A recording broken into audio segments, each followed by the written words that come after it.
오늘 저희가 좀 깊이 파고들 주제는 실업급여 부정수급 조사 과정입니다. 민승기 노무사님의 분석을 바탕으로 이야기 나눠볼 건데요. 주변에서 뭐 다들 알바하면서 받는다더라 이런 말 가끔 듣잖아요. 근데 이게 사실 가볍게 볼 문제가 아니고 잘못하면 정말 형사사건까지 갈 수 있다고 하더라고요. 오늘 그 실제 과정과 결과 확실하게 짚어보겠습니다.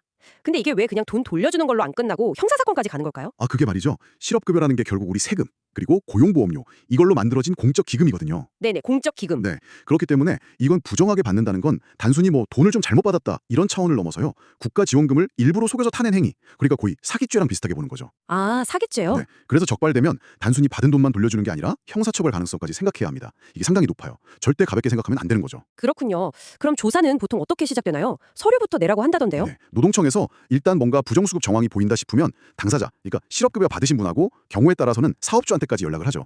근로계약서나 뭐 임금 받은 내역, 출퇴근 기록 같은 거요. 이런 자료를 내라고 요구합니다. 실제로 일을 했는지 아니면 신고한 내용이랑 다른 점은 없는지 이런 걸 확인하려는 거죠. 근데 민승기 노무사님 의견을 들어보면 이 첫 단계 대응이 아주 중요하다고 하시더라고요. 이때 내는 서류나 처음 진술에서 이게 그냥 실수였구나, 혹은 아니라 이거 일부러 숨기려고 했네, 이게 드러나기 시작한다는 거예요. 맞습니다. 서류 보고 나서 이제 당사자를 노동청으로 부르죠. 조사를 받아야 하니까요. 근데 이때는 보통 참고인 신분으로 시작해요. 참고인요. 네, 참고인이라는 건 아직 뭐 범죄 혐의가 딱 정해진 건 아니지만 사건하고 관련이 있으니까 조사가 필요하다 이런 의미거든요. 이 조사에서는 뭐 어떤 식으로 소득을 숨겼는지, 그게 의도적이었는지, 혹시 사업주랑 짜고 한 건 아닌지 이런 걸 좀 자세히 물어보게 됩니다. 예를 들면 어떤 방식들이 있을까요? 뭐 예를 들어서 월급을 현금으로 받았다거나, 아니면 실제로는 계속 일하고 있는데 퇴사한 것처럼 서류를 꾸몄다거나, 그런 경우들이죠. 아, 그럼 참고인으로 시작해도 마냥 안심할 수는 없겠네요. 그렇죠. 조사받다가 이게 고의성이 좀 명확해 보인다거나 말이 자꾸 박힌다거나 하면 참고인 신분에서 바로 피의자 신분으로 바뀔 수 있습니다. 피의자요. 네, 피의자는 이제 법적으로 범죄 혐의를 받는 대상이 되는 거니까 이때부터는 말 한마디 한마디가 훨씬 중요해지는 거죠. 근데요, 사업주랑 공모하는 경우도 있잖아요. 뭐 예를 들어 월급을 좀 적게 신고하고 나머지는 몰래 준다거나, 아니면 일하는 걸 숨겨주려고 가짜 서류를 만들어준다거나, 그럴 땐 어떻게 되나요? 그런 정황. 그러니까 사업주가 이 부정수급에 가담했다는 어떤 증거 같은 게 보이면요, 사업주도 당연히 조사를 받게 됩니다. 그리고 만약에 공모한 게 어느 정도 확인된다 싶으면 사업주 역시 그냥 참고인이 아니라 피의자 신분으로 조사를 받을 수 있어요. 아, 사업주도 피해자가 될 수 있군요. 네, 특히 그 급여를 현금으로 주고 일부를 다시 돌려받는 거 있잖아요. 소위 페이백. 네네. 그런 거나 퇴사 안 했는데 허위로 이직 확인서 발급해주고, 이런 건 아주 심각한 공모행위로 봅니다. 이렇게 고의성이 뚜렷해지거나 뭐 사업주랑 공모한 것까지 확인되면 결국 수급자는 피의자 신분으로 정식 신문 조서를 쓰게 되는 거군요. 이때부터는 정말 형사사건의 당사자가 되는 거네요. 네, 맞습니다. 사실 2단계까지 오면 선처를 받기는 좀 어려워지죠.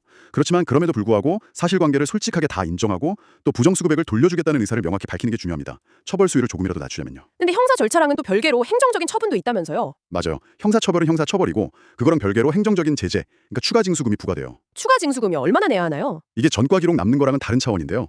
부정하게 받은 실업급여액의 최소 1배에서 많게는 3배까지 추가로 내야 할 수 있습니다. 와, 3대까지요? 네, 보통 사전에 통지를 하고 소명할 기회를 주긴 하는데 대부분 부과가 확정된다고 봐야죠. 그리고 만약에 부정수급을 2번 이상 했거나 아니면 사업주랑 공모한 사실이 딱 인정되면 사건이 이제 검찰로 넘어갑니다. 아, 검찰로요? 네, 본격적인 형사 절차가 시작되는 거죠. 노동청에서 조사했던 자료들, 뭐 진술 조서나 증거 서류 같은 거 전부 다 검찰로 넘어가게 됩니다. 그럼 검찰로 사건이 넘어가면 최종적으로는 어떤 결정이 내려지는 건가요? 기소유예 같은 것도 가능한가요?